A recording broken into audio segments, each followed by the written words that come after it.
किताब मुकद्दस में से खरूज के 5वें बाब की तलावत। इसके बाद मूसा और हारून ने जाकर फ़िरौन से कहा कि खुदावंद इस्राएल का खुदा यूं फरमाता है कि मेरे लोगों को जाने दे ताकि वो बियाबान में मेरे लिए ईद करें। फ़िरौन ने कहा कि खुदावंद कौन है कि मैं उसकी बात को मानकर बनी इस्राएल को जाने दूं? मैं खुदावंद को नहीं जानता और मैं बनी इस्राएल को जाने भी नहीं दूंगा।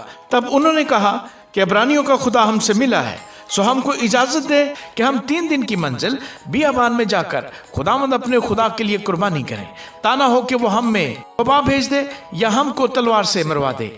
तब मिस्र के बादशाह ने उनको कहा, ऐ मूसा और ऐ हारून, तुम क्यों इन लोगों को इनके काम से छिड़वाते हो?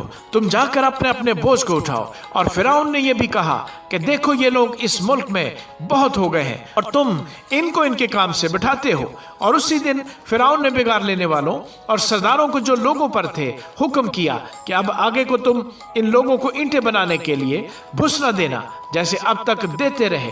वो खुद ही जाकर अपने लिए भुस बटोरें और इनसे उतनी ही ईंटें बनवाना जितनी वो अब तक बनाते आए हैं। तुम उसमें से कुछ ना घटाना, क्योंकि वो काहिल हो गए हैं, इसीलिए चिल्ला चिल्ला कर कहते हैं कि हमको जाने दो कि हम अपने खुदा के लिए कुर्बानी करें। सो इनसे ज्यादा सख्त मेहनत ली जाए ताकि काम में मशगूल रहें और झूठी बातों से दिल न लगाएं। तब बेगार लेने वालों और सरदारों ने जो लोगों पर थे जाकर उनसे कहा कि फिरौन कहता है मैं तुमको भुस नहीं देने का, तुम खुद ही जाओ और जहां कहीं तुमको भुस मिले वहां से लाओ, क्योंकि तुम्हारा काम कुछ भी घटाया नहीं जाएगा।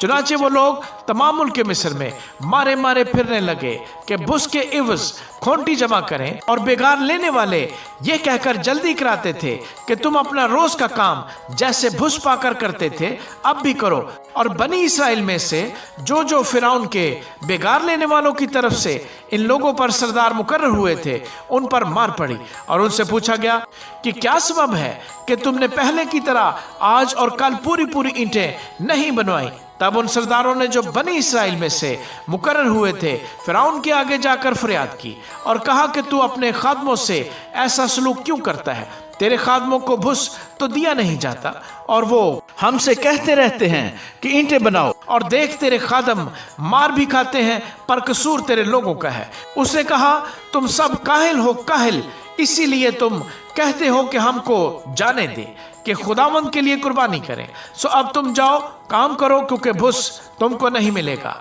और ईंटों को तुम्हें उसी हिसाब से देना पड़ेगा। जब बनी इस्राएल के सरदारों से ये कहा गया कि तुम अपनी ईंटों और रोजमर्रा के काम में कुछ भी कमी नहीं करने पाओगे, तो वो जान गए कि वो कैसे वबाल में फंसे हुए हैं। जब वो फिरौन के पास से निकले आ रहे थे तो उनको मूसा और हारून मुलाकात के लिए रास्ते पर खड़े मिले।